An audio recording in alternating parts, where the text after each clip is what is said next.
Le contrat de désendettement et de développement, C2D, est un mécanisme qui consiste en une annulation par la France de la dette de certains pays comme prolongation de l'atteinte de l'initiative Pays pauvres très endettés. En retour, les fonds obtenus de l'initiative sont investis dans les projets de développement des pays qualifiés comme le Cameroun. Le Cameroun est l'un des principaux pays partenaires de l'AFD. C'est l'un des plus gros bénéficiaires des financements de l'AFD. C'est le pays dans lequel l'AFD mobilise l'ensemble de ses instruments de financement et c'est le pays dans lequel l'AFD est impliqué dans l'ensemble des secteurs qui relèvent de sa compétence.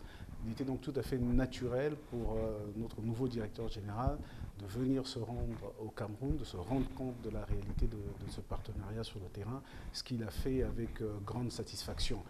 Une leçon que nous avons à tirer, c'est tout simplement, tout ça doit être un signe d'encouragement à poursuivre ce partenariat, à bien faire, y compris dans le cadre des programmes à venir.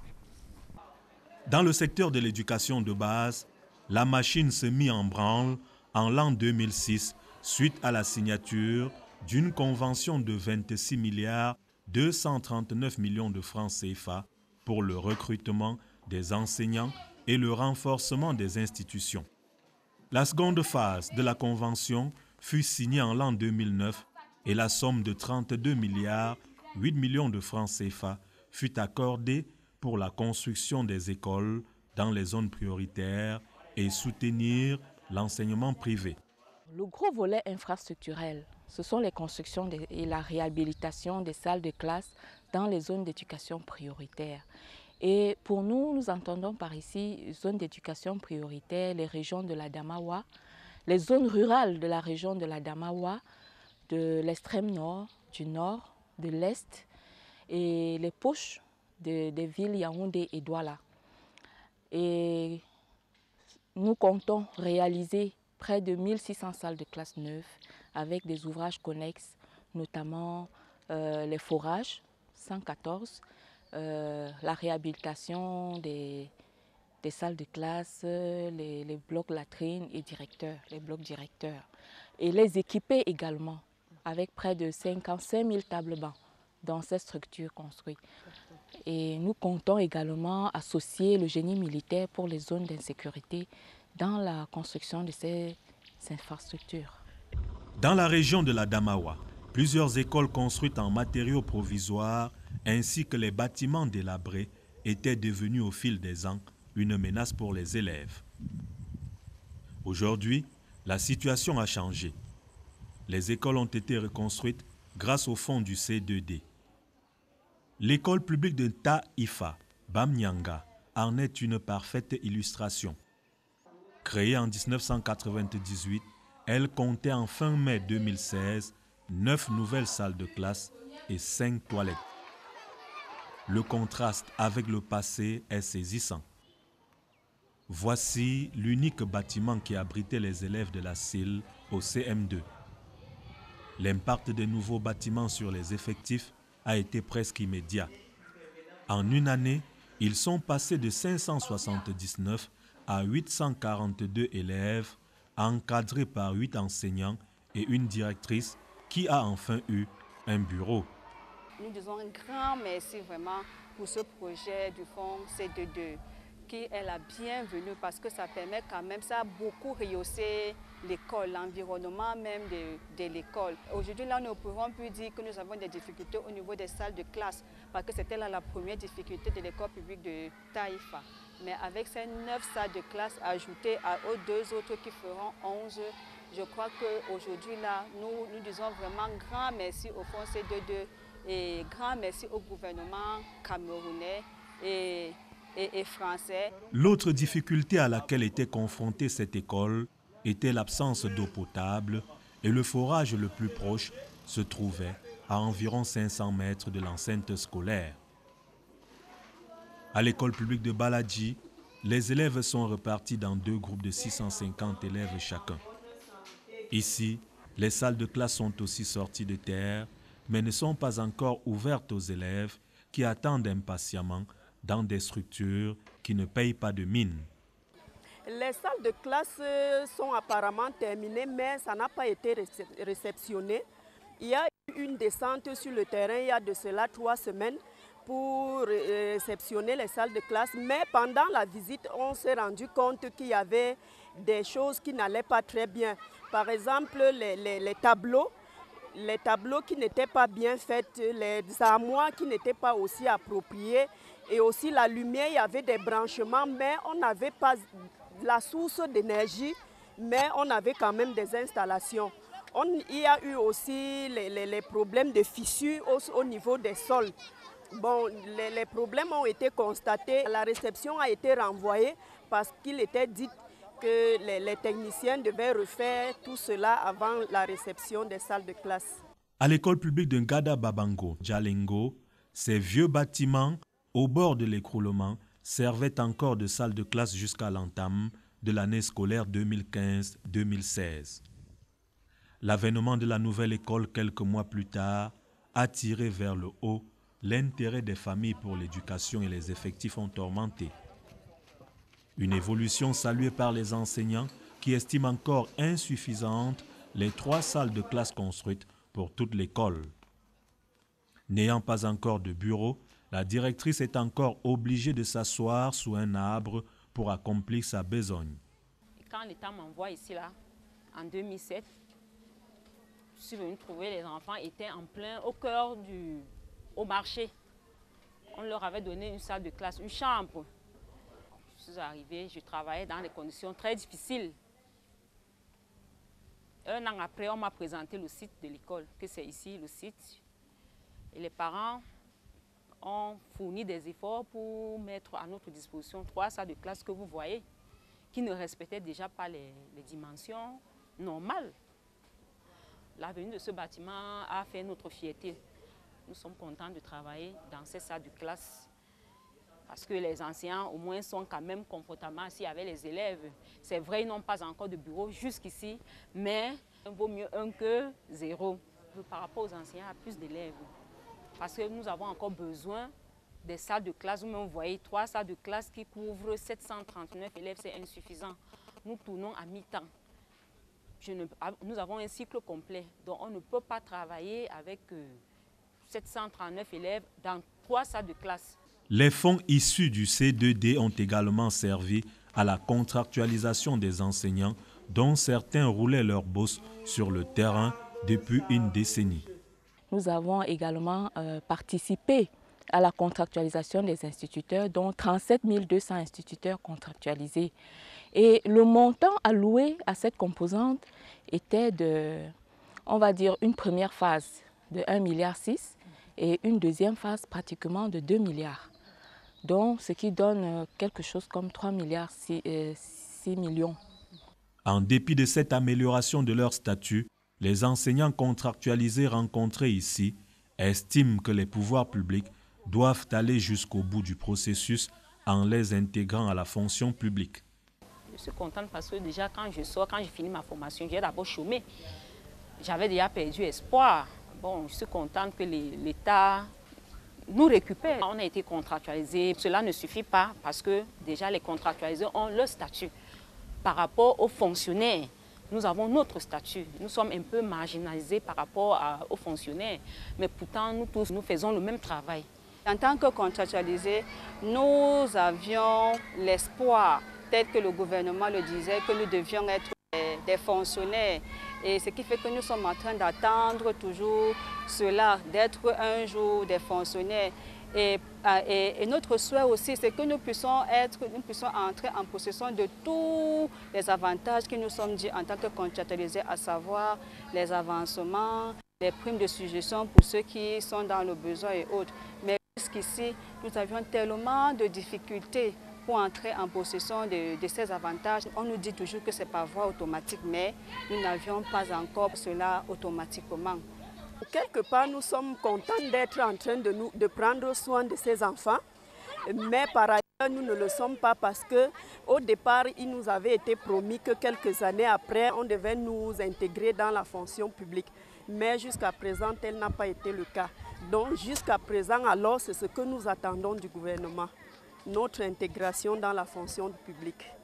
Le programme de développement participatif, PNDP, figure parmi les programmes qui travaillent en étroite collaboration avec le C2D dans la région de l'Adamawa. Ici, 77 micro-projets ont été financés pendant la première phase du C2D et 38 dans la seconde phase. Le programme introduit en zone rurale des commodités et des infrastructures de base telles que l'électricité, l'eau potable ou des ponts comme celui-ci construit sur la rivière Mayo-Botak qui relie 6 villages considérés comme des greniers des centres urbains de la région. Avant, nous avons beaucoup de difficultés. On avait les ponts là coupés. Nous-mêmes, on a fabriqué les ponts à passer la difficulté difficilement. On a réuni les gens, on a demandé. C'est pour cela qu'on est venu vers la mairie. On a trouvé l'occasion d'aller voir le PNDP. Maintenant, ça a facilité beaucoup de voies de la ville. Et les gens transportent facilement leurs bagages. Et même les malades, beaucoup de choses, même les élèves. Ça nous a beaucoup servi. Dans la première phase, c'est l'éducation qui est arrivée en tête, avec presque 40% de tous les financements. Alors que dans la deuxième phase, c'est les infrastructures de transport, c'est-à-dire le désenclavement des bassins de production qui arrivent en tête avec presque 30% de financement. Et nous avons mené des projets dans les domaines socio-économiques, comme je vous ai dit, les salles de classe, les forages, l'électrification et tout ce qui est développement rural. Et le partenariat a progressé avec le temps. Au début, les gens étaient sceptiques, ils n'y croyaient pas, mais avec le temps, on voit qu'on travaille, on fait des diagnostics, puis nous finançons des micro-projets. En plus, il y a des formations, il y a des ateliers, cela a encouragé et puis le partenariat est globalement très satisfaisant avec les 21 communes de la région. Le premier succès que nous avons et notre fierté, c'est le plan communal de développement. Parce que ce plan communal de développement, c'est un guide, un document très important qui permet à la commune de mieux voir, au maire, à l'exécutif communal, de mieux voir les réalités et de prendre les meilleures décisions pour la population. Mais aussi, nous avons réussi à impliquer et à intéresser toutes les parties prenantes, c'est-à-dire les conseillers municipaux, les forces vives de la région, les administrations publiques, privées, l'autorité traditionnelle, les élites. Tout le monde s'intéresse à ce travail et c'est pour cela que le PNDP est quand même cité en bien dans cette région. Dans ces interventions, le Programme national de développement participatif travaille en étroite collaboration avec les communes. Celle de Ngaoundéré 2e, qui compte 115 000 habitants, a bénéficié de plusieurs projets tels que les routes et les marchés pour un montant de 250 millions de francs CFA. La commune de Ngaoundéré 2e a bénéficié de beaucoup de projets grâce au CD2. Nous avons bénéficié des projets pour environ 250 millions. Et ces projets sont essentiellement les projets d'entretien routier, de réhabilitation des routes, de construction de ponts et puis de construction d'infrastructures marchandes telles que les hangars de marché et les parcs de vaccination. Les constructions de ponts ont impacté les activités de la mairie d'une manière positive. On a désenclavé des grands bassins de production agricole. Vous avez, je me rappelle bien, vous avez pu voir le pont de Mayo-Botak. Mayo-Botak dessert 7 villages. Les habitants de Ngaoundéré et des autres villages viennent en ville facilement. Les enfants vont à l'école facilement. Le bétail même, vous avez vu, le bétail même transite par ce pont pour venir ici en ville. Donc, au niveau de Ngaoundéré 2e, la construction de ce pont est vraiment très positif pour les populations. Ce que nous allons dire au gouvernement camerounais, au gouvernement français, c'est qu'au niveau de Ngaoundéré 2e, nous tendons encore la main pour demander, nous avons besoin de l'électrification rurale. Vous savez, on a un problème d'électricité.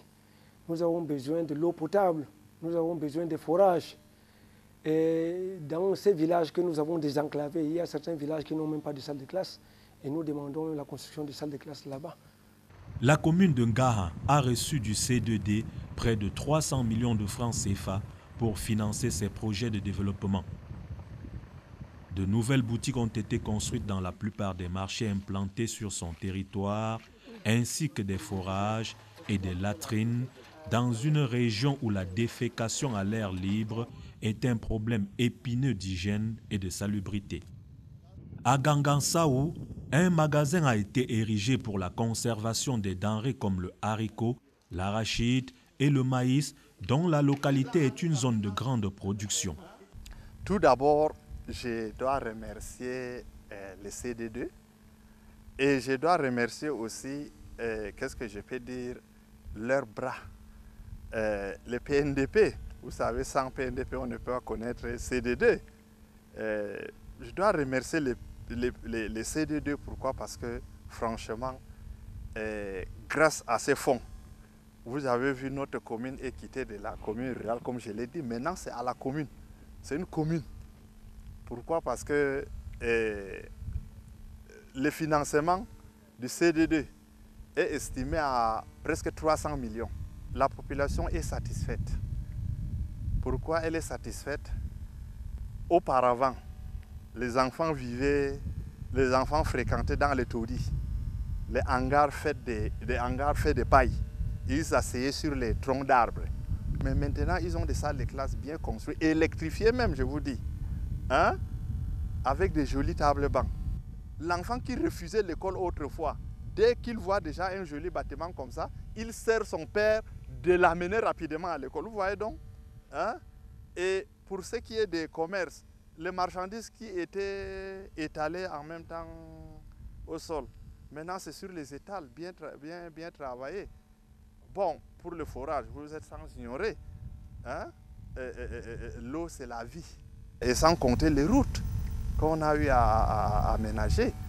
Nous souhaitons longue vie d'abord au CDD, de nous accompagner afin de relever ces défis qui sont énormes. L'arrondissement de Ngaha est en train d'accueillir les barrages hydroélectriques. Hein? Un grand projet énorme avec déjà ces populations qui s'annoncent d'abord et les travailleurs et ceux-là qui viendront vivre pour bénéficier des retombées du barrage. Tout ça, il faut déjà anticiper. Intéressons-nous à présent aux interventions du C2D dans la région de l'Adamawa par le truchement d'un autre programme, le programme d'amélioration de la compétitivité des exploitations agricoles familiales agro-pastorales, ACEFA en abrégé. Ici, ACEFA se consacre au conseil et au financement des groupes et associations de producteurs. Les responsables du programme ACEFA affirment que 1521 groupes et coopératives bénéficient de leur accompagnement dans divers projets. L'autre secteur aujourd'hui florissant en Ngaoundéré grâce au programme ACEFA est celui de la pêche. On a fait un étang de 800 mètres carrés. Avec ces 800 mètres carrés là, on a essayé de lever le poisson. Mais quand vous voyez maintenant le nombre de poissons qu'il y a là-dedans, par rapport à ce qu'on a fait après, ACEFA, ça n'a même pas... Il n'y a même pas de comparaison. On veut vraiment de l'argent parce que si ACEFA nous donne encore plus, on va encore investir plus. On va encore augmenter d'autres étangs. On veut même faire les closeries ici. Pour encore, parce qu'on n'arrive pas maintenant à faire le closerie parce qu'il n'y a pas de moyens. C'est brun. Un autre groupe bénéficiaire du soutien du programme ACEFA est ce groupe d'apiculteurs qui envisage déjà la mise sur le marché d'une boisson à base de produits de la ruche. Nous sommes entre 1000 litres, 1500 à 1000 litres de miel par an. Et actuellement, nous allons autour de 120 ruches qui ne sont pas toutes en production. L'accompagnement de ACEFA nous est aidé dans le cadre d'abord du renforcement de nos capacités, dans le cadre de la gestion administrative et comptable. Ensuite, nous avons été appuyés dans le matériel de production. et qu'aujourd'hui, nous avons du matériel qui peut nous permettre de booster encore plus les choses. Et la production du vin de miel, c'est une innovation.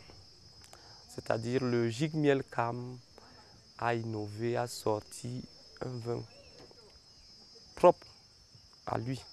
Et ça a beaucoup de vertus. Quoique la production est longue. Au niveau de la région de la Damawa, nous avons financé 502 groupements, 9 organisations professionnelles de deuxième niveau, c'est-à-dire les unions de GIG et autres.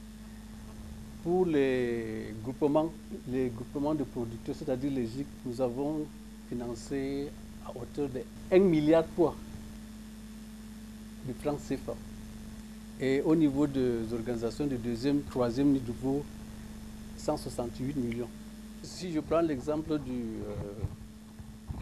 de la production de poulet de chair, avant, c'est les gens aisés qui le faisaient. Je parle par exemple, avec l'avènement de l'université de Ngaoundé, c'est les professeurs d'université qui s'essayaient dans cette activité.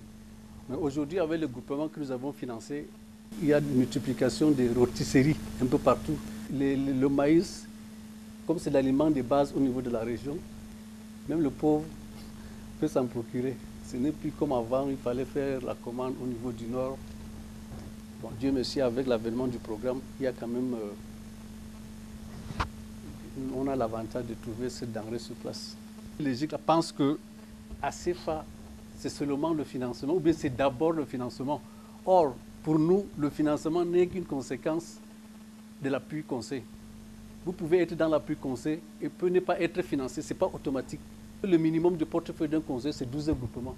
À un moment donné, le conseil se retrouve avec 6 ou 5 sur 12, parce que les autres ont démissionné, ils ont attendu le financement n'est pas venu tôt comme eux, ils le pensaient. Ça, là, c'est la première difficulté que nous avons dans cette région. Un autre programme, AFOP, spécialisé dans l'amélioration de la formation professionnelle, est le troisième partenaire à travers lequel le C2D intervient dans la région de la Damawa.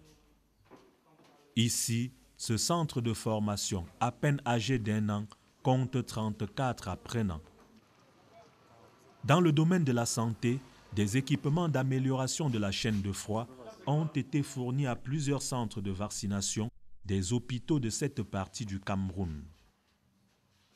Des médicaments destinés à la prise en charge des personnes vivant avec le VIH-Sida sont maintenant disponibles en permanence et sont distribués gratuitement aux patients.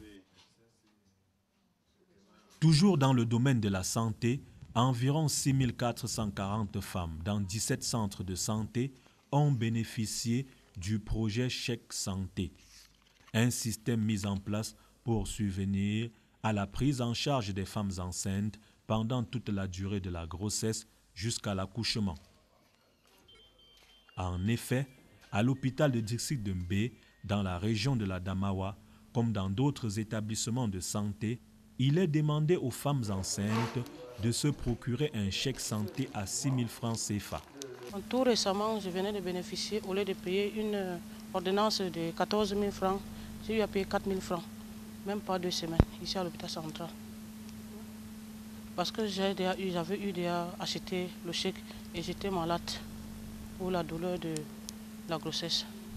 Dans le conseil, le chèque me sert vraiment à aussi protéger ma santé, tel que par manque de moyens aussi.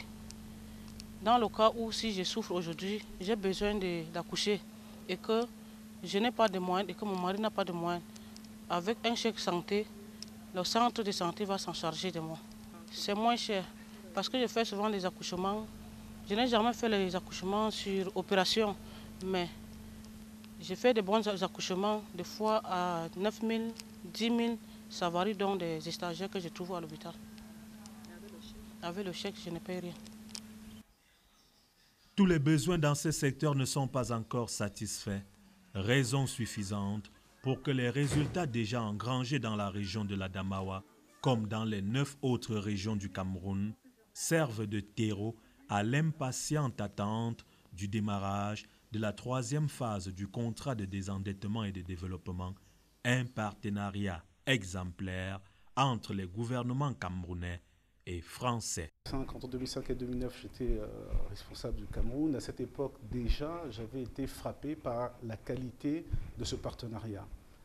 10 ans après, je dois dire que non seulement ce partenariat s'est densifié d'un point de vue financier, dans la qualité de la relation de travail, mais je dirais qu'aujourd'hui, ce partenariat est réellement confiant. Et je dirais qu'à l'image du troisième C2D consigne, j'ai envie de dire qu'il est pleinement mature. À l'heure du bilan d'une décennie de C2D dans la région de la Damawa, les autorités administratives, en tête desquelles le gouverneur, ne cachent pas leur satisfaction pour le coup de pouce du C2D au développement de cette partie du pays, notamment dans les secteurs de la santé, de l'éducation et de l'agriculture.